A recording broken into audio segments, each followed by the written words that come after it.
Gents, I just want to pause the episode for a moment to let you know about the Strong Men of Value Academy. You will have heard me refer to it a number of times, and I want to bring more attention to it. So this isn't just a program, it's a life-changing environment and community of men who are focused on personal and professional growth. We're looking at areas of relationships, wealth, and health, things to help you thrive and maximize your life. Imagine having bi-monthly one-on-one coaching sessions with myself, weekly group coaching calls, and an incredible brotherhood of high achievers by your side. Now we're diving into resilience, leadership, and holistic growth to not just succeed in your career, but to thrive in your health and your relationships.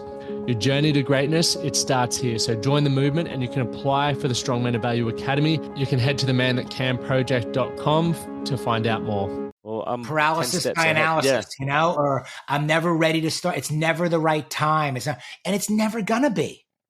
Mm-hmm. It's never going to be perfect. It's never going to be the right time. There's always going to be a reason for you not to do it. I would offer, again, want to even make it even simpler, better one or better two.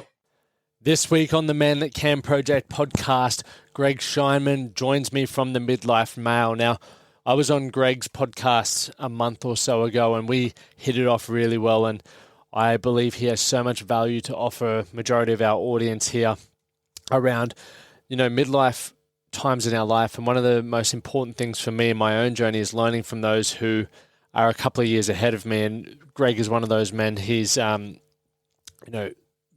successful in his own career and now recognizing and looking to create change in his own life to have a more fulfilled second half of his life, right? So during this conversation, we talk about how you can get your health back in order, your relationships back in order, what it's like to simplify your quality of life so it's not overwhelming, and so much more in this conversation. So rip into it, enjoy it, gentlemen. And remember, if you're loving the podcast, please take 30 seconds to leave a rating and review on your platform of choice. If you are on Spotify, you can actually even just swipe up now and there's a place where you can leave comments and create a discussion thread about the episode. So if you do have questions, you do have your thoughts and insights, make sure you open up your phone now and use that comments thread there on Spotify. But once again, thank you for listening. And if you do get value as well, I would love it if you could share this episode on your social media platforms and tag me at Lachlan Stuart. It just helps other men show you what you're listening to and what you're learning from. So that's enough from me. Let's dive into the episode with Greg Scheinman. The Man That Can Project podcast, a podcast empowering career-driven men to live more fulfilling lives. We are here to challenge your beliefs, redefine success, and talk about the important stuff in a relatable way. Don't forget to subscribe and leave a review. My name's Lachlan Stuart. Let's get into it. Greg, great to see you again, mate. Oh, this is awesome. Twice in a month, right, already. And we're only 25 days into, or 26 days into 2023. This is awesome. Absolutely. I was just saying, there's only a few people that I've got to speak to twice. It's like a very transient industry, the podcast industry. And I'm very grateful we get to have a yarn again. I was a guest on your show and I was like, Greg, I feel like we chewed the fat really well, which in Australia means had a good conversation. And I wanted to have you on our show because there's plenty of value that you're about to deliver. Well, I appreciate it. I really enjoyed our conversation. I feel the exact same way. I think it's great to chew the fat conversationally. I think it's great to chew the fat in my steak dinners. I think, I'm all about this. This is good stuff. How have you been going anyway over the last couple of weeks? It's a good and a loaded question, my man. I think like a lot of guys, we start the year, you go into the year, okay, what is it that I want to accomplish? I'm coming out of 22. I'm going into 2023. What is it that I want to accomplish? I know we'll get into this. I'm not a resolution guy, and we touch base on that. I'm a resolve guy, about where is the purpose and the process and the payoff. But we discussed this too. And then for your listeners out here, there's a lot in our buckets, Yeah, well, yeah. There's a lot in our buckets, It's today's my 22nd wedding anniversary. Oh, congratulations.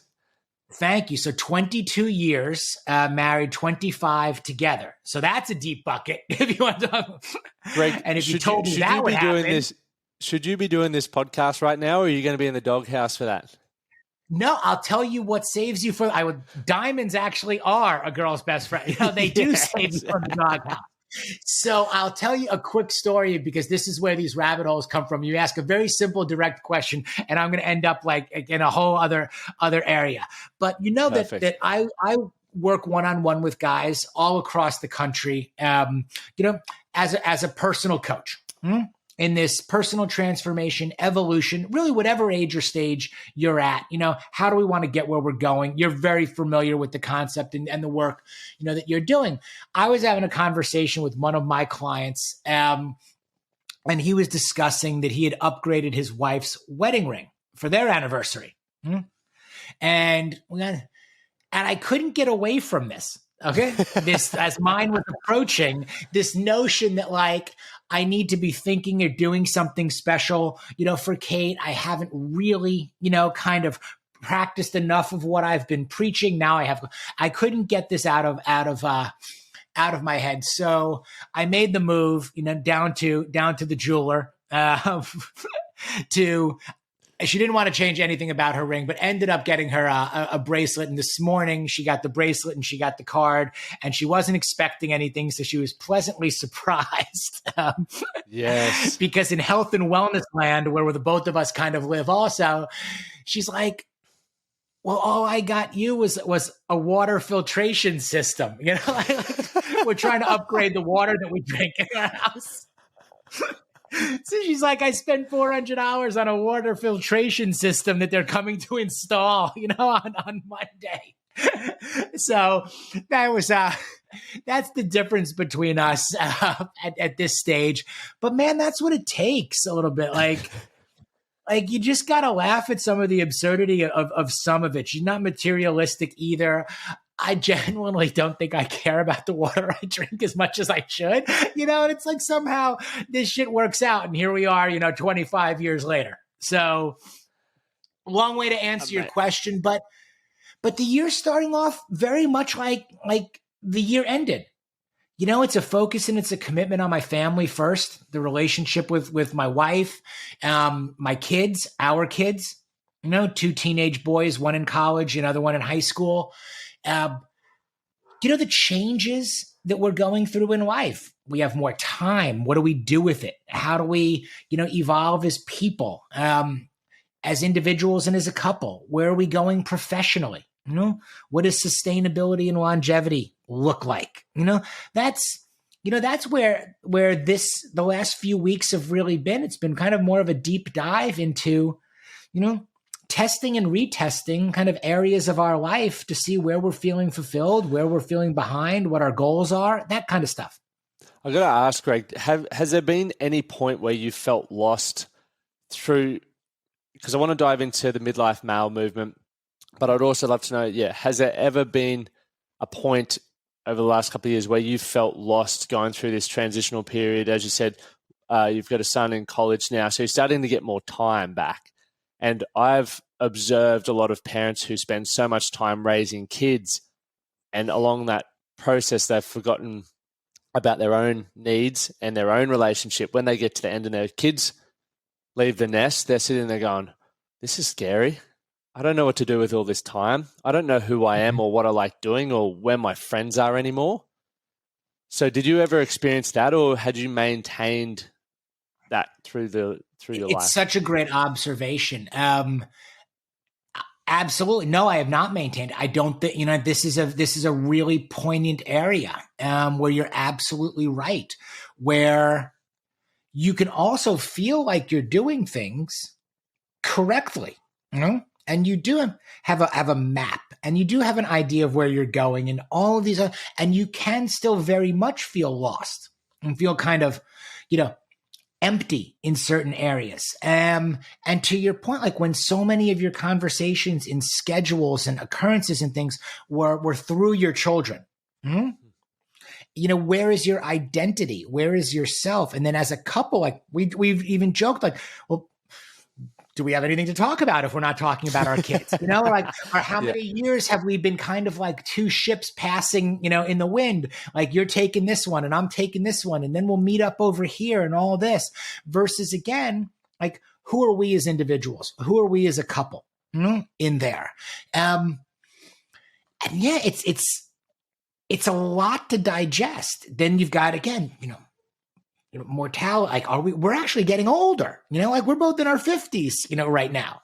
We're getting older. And what does that look like and feel like? And how do you maintain, and not only that, but nurture and enhance the relationships with young adults? You know, that our children are no longer children, if you will. You know, they're young adults with opinions, you know, and with driver's license now, you know, and with, you know, and with 600 plus miles in between us, you know, with our older ones. So all of these are the new things that are in our bucket, you know, of life, that are in our portfolio, you know, of what our lives really look like.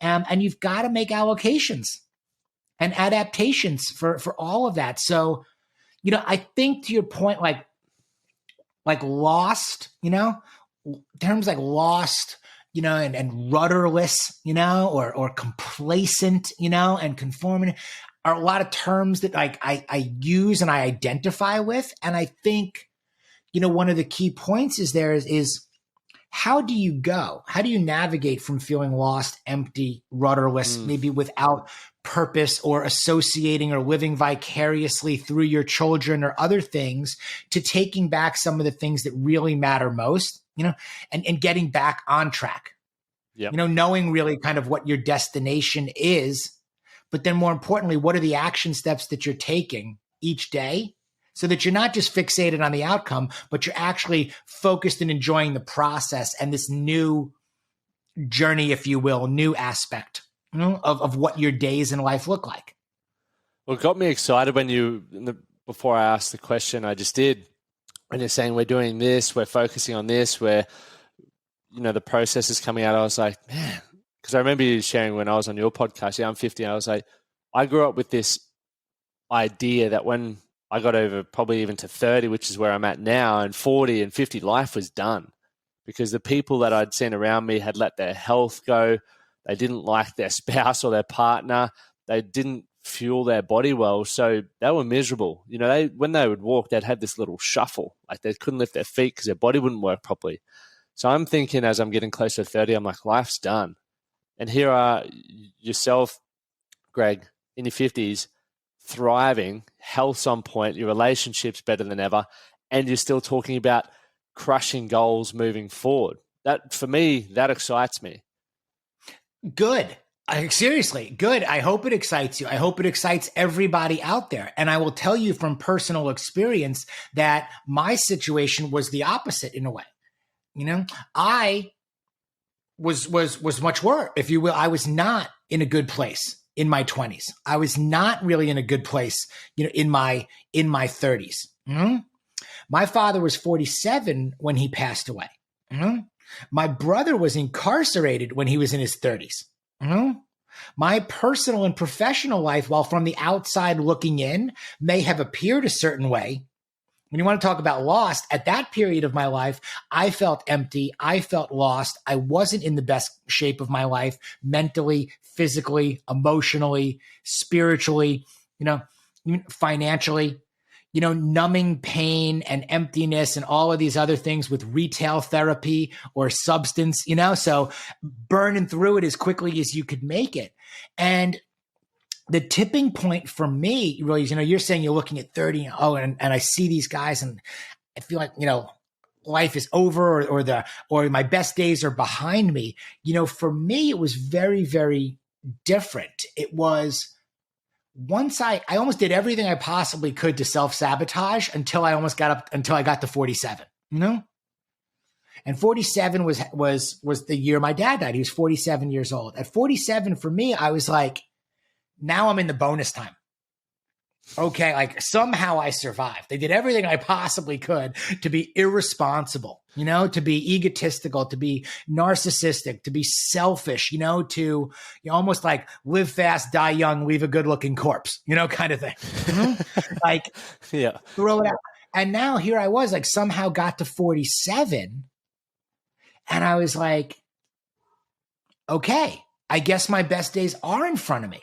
I get there's all this possibility and all this probability to regain my health, to put down the booze, to not only reinvent myself, but to release myself from this inauthentic behavior that I was dealing with and going through, but to just be myself and appreciate what I had and try to break that chain or break that cycle of things that had happened in my family, in my background, and go, we can do better. I can do better. And that's really what kickstarted it. So I'm a firm believer, man, that it's never too late. Today is the day you start. They are small positive action steps each day. Preparation, consistency, accountability. These little wins, they add up to huge transformative life changes. And we can go, not to finish up this, we have the opportunity today to live better, longer, healthier, happier, stronger, faster, like into our 60s, 70s, 80s. Like we have so much more runway than we think. There are these pictures you see that out there. I saw of like what 40 looked like, like in the 80s even, and what 40 looks like today, and we're fit, and so on and so forth. And it's so different. If you just, I think 50 to 70 is going to fucking rock. Like I just know more. I've learned so much more. I've failed so many other times. I've done so many evaluations of better one or better two, like drunk or sober. Yep, sober's better. Fat, fit is better. Broke, wealthy. Yep, wealthy. You just keep going down the list and go, okay, this is how we operate. Just make better choices. Very simple when you think about it like that. When so from that 47th point, right, there are a lot of men who will be listening to this who may be getting close to that age, and everything that you're saying, they're getting excited about and they know they want to do, but they face the belief that who they are is not who they want to be, and they don't have that growth mindset, or that they've just done it this way for so long they can't change it. What would you say to that, or what would be, I know you gave those small little positive action steps and various other things, but for someone sitting there thinking that, what would be that kick up the ass that they need? Yeah, it's so good. Hang for 1 second. My dogs are going crazy. So this is real midlife right now. Yeah. Okay, it means the Amazon person is here. So hang on for 1 second. I'm gonna get them to stop barking. Greg. Hold on. No worries. Gotcha. Yep. Gotcha. I'm sorry about that. My dogs love the Amazon delivery people. We all love the Amazon van comes. Yes. So when the dogs hear the Amazon person, they start going absolutely crazy. Welcome to the chaos that is my midlife.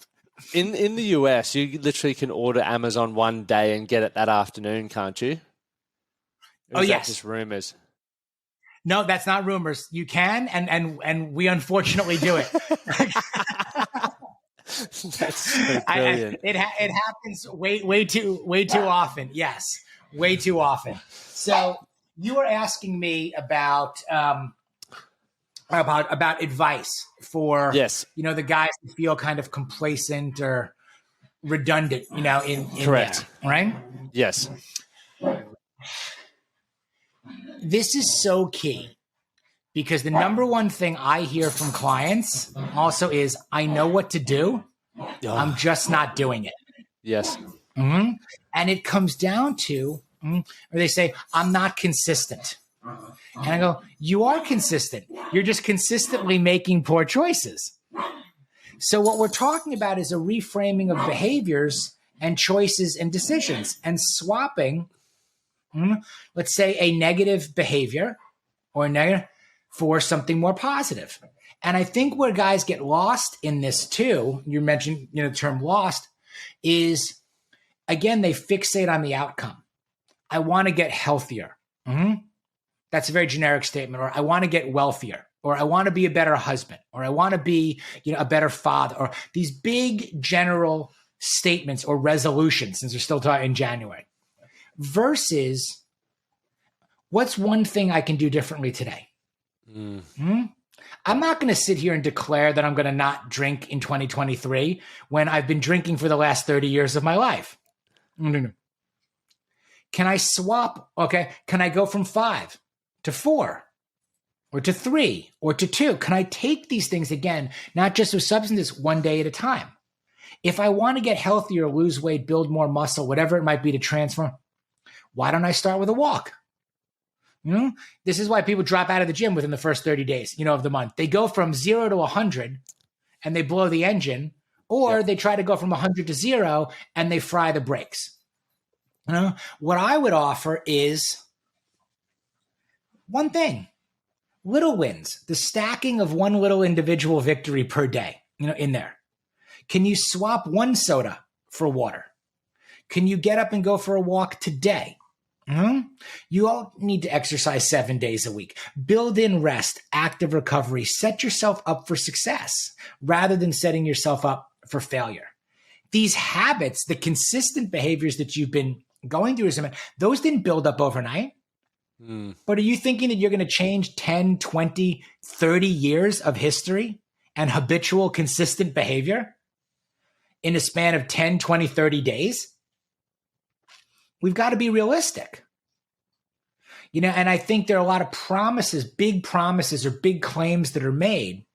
But really, I think when you take that good, hard look in the mirror and you get raw and you get real and you get naked and you take a no BS approach to it and you go, this is exactly what it's going to take. The question is, are you willing to do it or not do it? We can't fast track this. You can't jump just from one action to the desired outcome. It's a series of actions that are going to get you there. And that we all need support for this. That's a scary thing. Your friend group might change. Your peer group, excuse me, maybe your client, the type of clients or people that you're working with may have to change. I went through a transitional period myself. It was over the course of like 5 years where I had to change over my entire book of business, my client base. The vast majority of my clients that I was working with for a long period of time in my career necessitated me either, being in a bar, or being at a certain kind of network events or being out at a certain period of time and all that. And it no longer aligned with my lifestyle. So no wonder I got fired by a lot of my clients. I didn't align with that. Now there was what I didn't realize for a long period of time is that there was a whole nother group of potential clients and people out there that, guess what? They were in the gym at 6 o'clock in the morning. How did you put yourself? You want exists. That's all I'm saying. You just got to be willing to go find it. Well said. How did you put yourself first in that instance? Because there are so many men that go to lunches, have, and then they go home pissed to their family and end up having a Barney and whatnot. For those men, I have that same conversation with them. It's a choice to be in that industry. There's, as you said, Greg, there is a whole another set of clients available that align to a different kind of lifestyle that maybe you want or you need to save a relationship or to look after your health. I love that you use the word choice, because I use the word choice, all constantly. I feel like mediocrity is a choice. Misery, is a choice. There's a Jim Rohn quote. He's like, that there's pain of discipline or the pain of regret. The difference is the pain of discipline weighs ounces while the pain of regret weighs tons in there. Which one are you going to choose? Basically in there. And these are all choices. Now, they're scary choices. They could be, trepidatious choices. They're hard choices to make. But we go back again, choose your hard. You might have heard before, choose your hard. Guess what? It's hard to be fit. Get up and go to the gym every day. I'll tell you one thing, it's harder to be fat.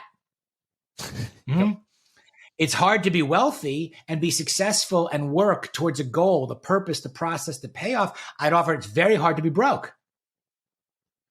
What you get to choose your hard on this. And I think a lot of guys, again, get lost in that. These are simple concepts, but again, simple is hard. Doing simple well is very hard, which is why most men don't do it. The question is, can you be unlike most, the majority? Can you transcend okay, from mediocre, if you will, or feeling empty and lost, to what more of a maximized life looks like, with intention and purpose and consistency and discipline and the attributes that you described. So what do you have to do? You have to break it down. You got to break it down into bite-sized pieces. You got to make it manageable. How do you eat an elephant? One bite at a time. Kind of like there's a lot of ways to run a marathon. You could run it at a 6-minute mile pace, but let me tell you something, like you're probably not a 6-minute guy. It's going to take you a long time, okay, to train to get to a 6-minute pace in a marathon versus sign up for the marathon. Find a 12-week or whatever it is training program, work through the steps. There's proven methodology. And honestly, it doesn't matter, man. If you ran it at 12 minutes, 11 minutes, 8 minutes, 6 minutes, finish. We just got to get in the habits of not breaking the promises that we make to ourselves. And we got to stop thinking about big, unbelievable metrics of success and outcomes and really break it down to the small steps in positive actions that we can take each day. Swap out one meal, one unhealthy meal for a healthy meal. One soda for water. One less drink. Get up from your desk instead of sitting down for 5 hours straight. Go for a 30-minute walk. Kiss your wife in the morning when you wake up instead of just getting out of bed, okay, and trudging off to the office, like Groundhog's Day. And, go back to the things. Remember, when you met your wife, when you first met, before they became, what did you do? You dated, you courted, you dated, like you went after it. Well, then we do with a lot of things. We start taking them for granted. We stop doing the things that got us the result that we wanted, the outcome. And then what ends up happening? We create distance or we lose. If you're not moving forward, you are moving backward. And just to stay the same, to stay right where you are, you have to be pushing forward. Because if you're stagnant and you're just trying to stay even exactly where you are, you're going to lose it. You're going to get complacent. You're going to get satisfied. You're going to be okay. And then you're going to lose it. That client you take for granted, that woman you take for granted, that relationship, your health, whatever it is, when you just try to stay the same, you will end up going backwards. And the challenge for a lot of men with that, with a lot of what you were saying, is small positive action steps and being intentional, or even using the example of dating, is it requires planning, right? To think ahead around, okay, if I'm doing 6 sodas a day and I want to go 5 sodas and 1 water, I need to organize that. If I want to improve my nutrition, start prepping my meals. If I want to improve my relationship, start organizing date nights, or as you did, you got the wedding band sorted. That requires thought.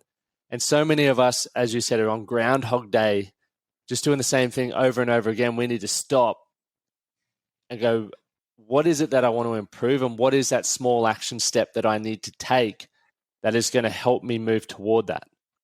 So you make such a good point. And the very first action step in that regard is to not skip this very first step too, which is knowing what's important is what's most important. What often happens because that is they jump right into action and too many actions. Everything's got to get changed. Back to basics. Knowing what's important is what's most important.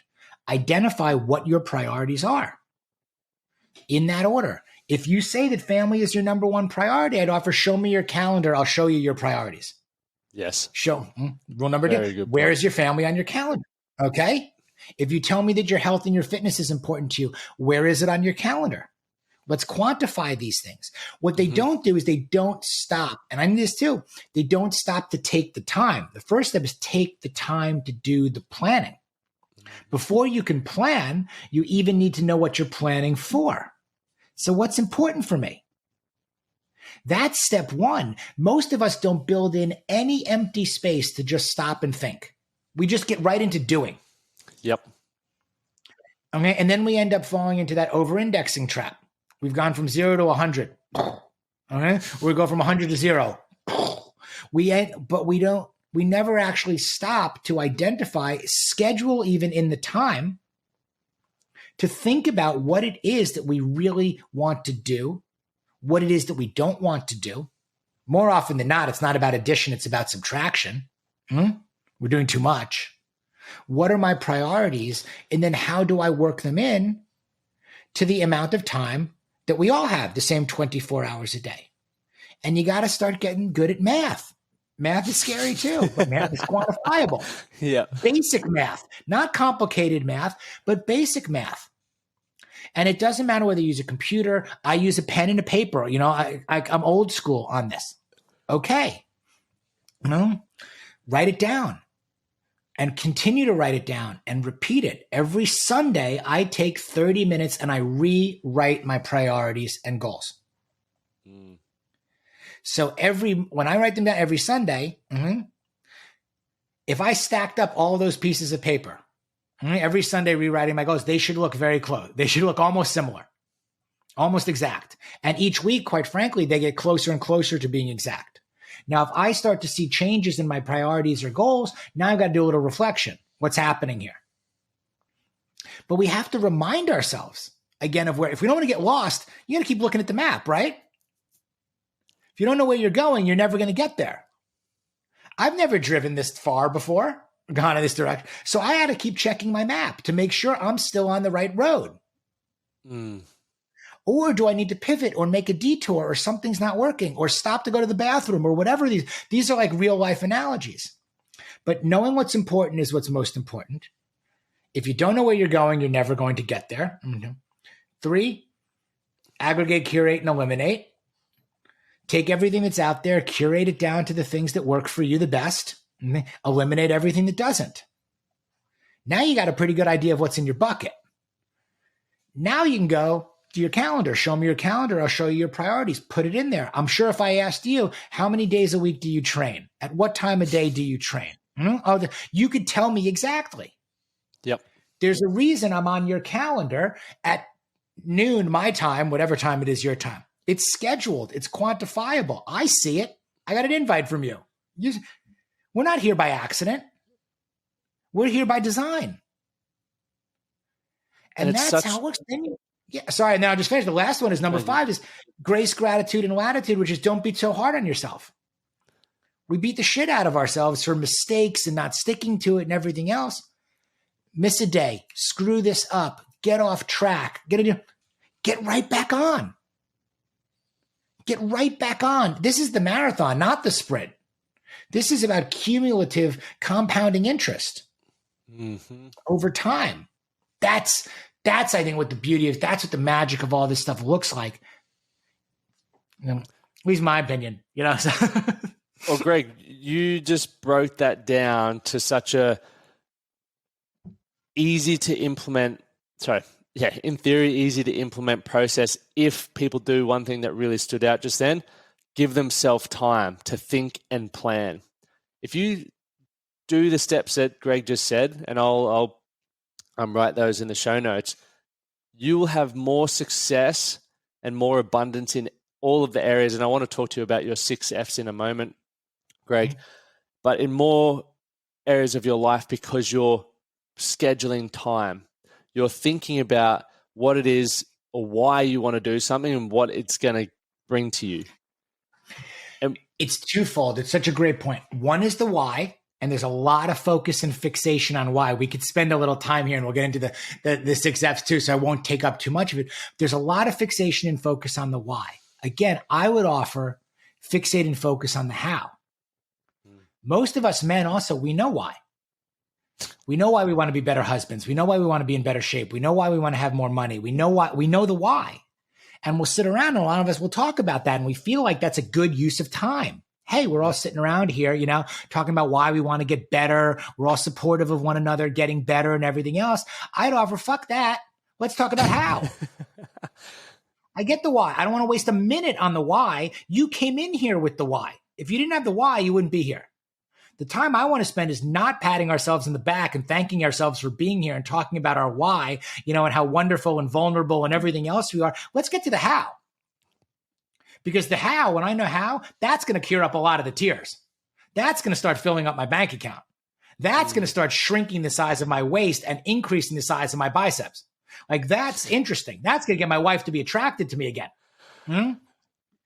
So I just love spending time in the how. Because then the why starts to take care of itself again. That's the action over the outcome. I like it. I really like it. I think it's such an important point. Once again, I've never, ever had anyone say focus on the how. And it's such an important part because we can get so caught up on getting ready to get ready or talking about why we want to do things. And it's like you might see someone 2 months later or a year later, how's that going, mate? I haven't done anything yet. I'm still planning it, or I'm still just telling everyone why I'm going to do it. It's like, okay. Life is going to improve by the same percentage. It doesn't get simpler than that. But in the end, simple is hard. Yeah. It's absolutely hard. So don't aim for perfect. Aim for whatever your ratio or your metric of success. You know, if it's nutrition for me, that's 80-20. 80% of the time I make the right choice. 20% of the time, I'm still making the right choice because I've accepted it. I will eat the pizza. I will have the burger. 80% of the time I exercise and work out. 2 days a week I don't, or whatever that math works out to be, because I want to recover in there. X number of days I'll get in the cold or in the sauna. You can start quantifying this. So I just love that process. I get kind of fired up about this. I love that process. Like, I'm not going to say I'm going to read 10 books this year. I'm going to say I'm going to read 10 pages a day. 10 books sounds daunting. I've never read 10 books in a year. Last year, I got to November and said I haven't even read a single book. So I said to myself, wait a minute, like I haven't read a single book in November. How am I going to read a book? I've started maybe 10 books. I haven't finished a single one. So I said, okay, well, what if I read 10 pages a day? If I read 10 pages a day, by the end of the year, I'll finish this book. That I can do. Okay, that seemed palatable. That seemed like a bite-sized piece that I can do. But the big out of reach shit, that's what messes with us. What can I do today? What can I do tomorrow? Can you tell us about the midlife male movement and how it came to be, and then sort of take that into your 6 Fs and how it can help men and people in general start maximizing their life from whatever age stage they're in? Yeah. And thank you for asking that. I mean, look, the midlife male, if you will, movement, or what it is, really started because simply I'm a 50-year-old midlife male. There was almost nothing else to call it. I can't remember who first, kind of mentioned the term, or you're like one of those midlife male guys. And I'm like, aha, okay, I guess I am. Like, let's just use that name, for it. Because I didn't want to speak for any area in a way or demographic that I didn't really know. I wasn't going to speak for women. I didn't feel comfortable coaching or advising or working with women in that manner. I love the notion of owning where I was in life, because to the stuff that you alluded to at the very, very beginning, this is where my life has gotten better. It wasn't in my 20s and 30s, It's now, called 40s and 50s. So can I take ownership of that demographic in there? Can I take ownership of where I was and try to help guys? Where the 6 Fs and where midlife male really kind of developed into more of a community and more of a movement and more of a, the podcast, the newsletter, the book, the coaching, was when these conversations that I was having with men, professionally speaking, based on careers and the typical metric of success, which was salary and title, and all of us talking about how great we were, when we didn't feel great, but we had a salary, we had title. Those conversations started to turn very personal. And they started to turn into conversations or questions about health. How did you turn your health around? Or, oh, you're not drinking anymore, really. Or you are working out in the morning. Or I see you coaching. And how do you have the time to coach your kids' teams? I don't have the time to coach. These conversations started to turn very personal. And what I realized and what I learned was the metric for success is not salary and title. That's the old definition. That's how we were raised. That's what it looked like with our dads and even my dad. Get up, get dressed, put the suit on, go to the office all day, come home at the end of the day, sit down, smoke a cigarette, eat dinner, have a drink, break out your checkbook, pay bills, go to bed, repeat for 30 years of your life. But you're successful because you got a wife, you've got kids, you live in a nice house, you got a couple of cars in the driveway, you got a salary, you got a title, maybe you own a business, work in a business. Didn't feel so good, really. The real definition of success is where the 6 F's came from. Knowing what's important is what's most important. And that's how it became rule number 1. For me, that was family, fitness, which is really health. Finance, which is, money, however much you want or need or whatever. Then it became, food, which is really nutrition, what you put in your body, fuel. Then it was fashion, which is really style and personal brand and confidence, what you put on your body that makes you feel good about yourself. And then the last one was fun, which most guys at any age are not having enough of, especially at middle age. And that took a while to get over the hurdle of does that sound juvenile? Even putting the word fun in there. No, I'd offer that actually it almost should be the front runner. If we're not having fun, then I'm done. What are we doing this for? Life's too short to be miserable. And that metric and that 6 F's became what success looked like for me. So instead of chasing salary and title, I began to kind of go after what total life wellness looked like. What does it look like if my life is in harmony in those 6 areas? Not work-life balance, which I think is BS, but what does total life wellness look like? What does harmony look like? And how does it feel to operate that way versus the other way? Better 1 or better 2? Again, guess what? I started operating, feeling, looking, performing, acting, smiling, earning much better when my 6 F's started to turn into A's versus when I was just chasing salary and title. Empty, lost, conformity, redundancy, complacency, mediocrity, all those choices versus get up and kiss your wife good morning, okay? Coach your kids' teams, exercise each day, okay? Put on the roan like you're wearing, and put on a good-looking outfit that gets you feeling good about going to the gym versus that T-shirt from the 70s, and an ill-fitting, and a pair of slides, things that make you feel good and provide confidence. Start putting things on your calendar that you look forward to, that you want to do, to have fun with. Yep. Schedule them, pay for them. Then reverse engineer back into how am I going to afford all those things?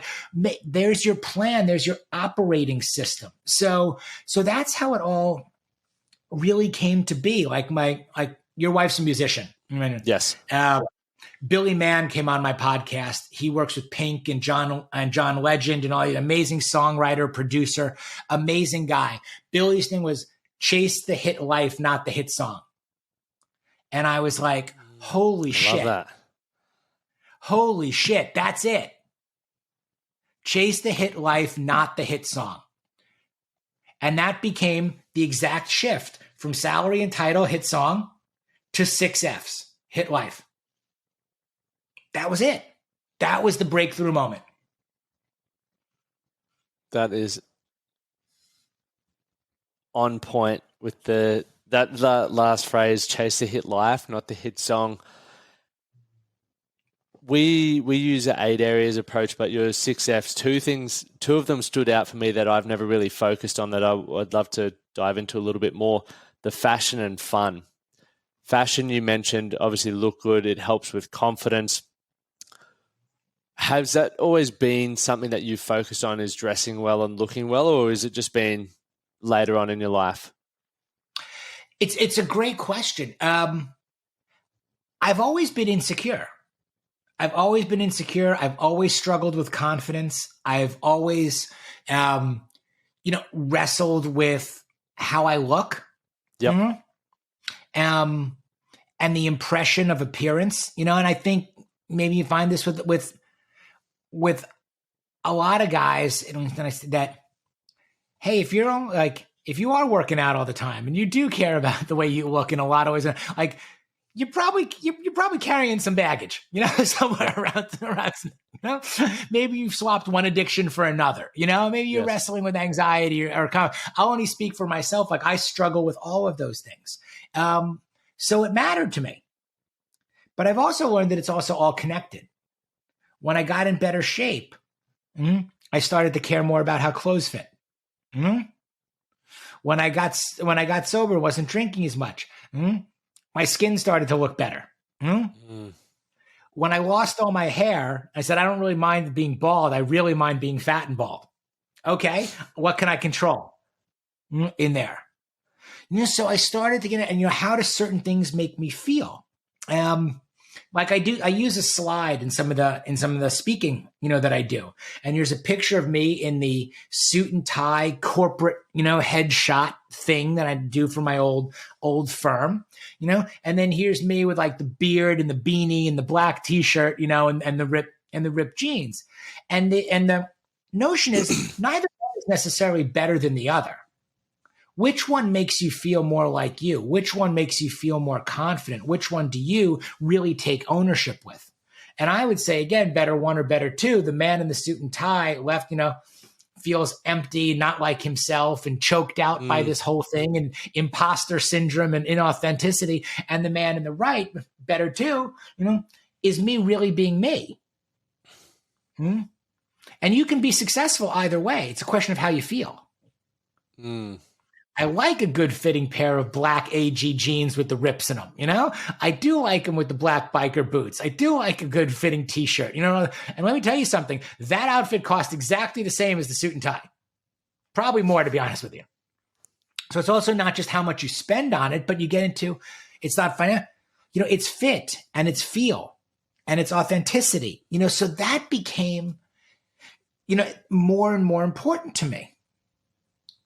Because that's where I started to get my kind of superheroes wear a cape or a uniform or whatever. Like, what makes you feel, confident? What makes you feel strong? What makes you feel like you? So it's not as much about fashion. Fashion happens to lead with an F, so it flowed more, as it is into style and confidence and again, personal brand, whether you think you are out there, whether it's on Instagram or podcast. And by the way, we all have a personal brand. Anytime you meet somebody, that is, how do you want to be perceived? How do you perceive yourself and how do you want to be perceived? We're all in sales, in some element of sales. We meet people all the time. We're presenting something, including ourselves, all the time. How do you want to be perceived? What are the first things that they see? So how do you own that? And then the fun, you asked about the fun part. I mean, man, I don't think that this should be understated or undervalued. You talked very early in the show. I turned 30 and I could think that my whole life is over. Doesn't sound like a whole lot of fun to me. No. That the majority of your lifespan is still ahead of you and yet you feel like it's over. Doesn't sound like a whole hell of a lot of fun. Okay. So why don't we move fun to the front burner, instead of the back burner, instead of stopping to think that we don't have it? Because, even when you mention the word fun, people start smiling a little bit more. What do you mean? Or if you say to somebody, hey, let's go do something fun. Or, hey, can I talk to you about your insurance? Which one sounds better? Better one or better two? Right. Oh, yeah, let's go do something fun together. Okay, great. Let's go work out together. Let's go for that walk. Let's go climb that mountain. Now, I was having a lot of fun for a lot of years. I was having the wrong kind of fun. That's a big part of this too. Yeah, it was fun for a while to go out late. It was fun to go out and drink, it was fun. And then it starts to catch up with you too. And what used to be fun also changes. So, how do you define what's fun for you? And how do you find like-minded people that are interested in like-minded experiences and events and things to do? And part of its fun is the process of finding that. 10 years ago, I didn't have the same friends. I didn't have the same colleagues. I didn't have the same, network or circle that I do today. Again, back to do one thing different each day. Little me. get into a different kind of gym, sign up for a different kind of activity, swap late evenings for early mornings, swap, sodas for smoothies. You start going to different places and doing different things. You'll meet some different people. And the fun is huge. Like, what do we work for? I'd like to think that we work for fulfillment, and we work for positivity, and we work for connection, and we work for harmony, and we work for fun. So it's a big one to me, as I sit here. Like, I think this is fun. Like, seriously, I think these kinds of conversations are fun to have, to explore these possibilities and probabilities and get people to open up their mind and embrace curiosity and, do one thing again that's different this year than you did the year before. Mm-hmm. I put 4 things on my calendar every year now, 1 per quarter. Some type of new experience or challenge, 1 per quarter, because it gives me something to look forward to, that I want to work towards, and that I want to tell other people about. Come on, in there, like that energizes me and lights me up. Now that's also the number that I can afford, both, time, finances, resources, and everything else. That's back to, again, the calendar management, having a plan. No more, no less. I found that over time, that's something that I can sustain. If it was more, I'd have an argument with my wife, probably, or it would take away, or it would take away from, again, the other things that are there. So we're back into, what does harmony look like? And that can change as your life goes through ebbs and flows of, various things happening as well. But Greg, I want to be mindful of the time as well. You've got a book out. You've got your coaching and stuff happening. Where can people find your book, and can you give it a quick rundown, and then how people can find you? Yeah, thank you again. The book is called The Midlife Male. I'll grab. I'm going to bend over a little deeper and even grab one right here. I went for the longest title, okay, that you could possibly come up with. So it's The Midlife Male. It is a no bullshit guide to living better, longer, happier, healthier, and wealthier, and having more fun in your 40s and 50s, which includes more sex. And what guy doesn't want that? So we found the longest title you could possibly come up with against the wishes of Amazon and everybody else out there. And people kind of seem to dig it on that.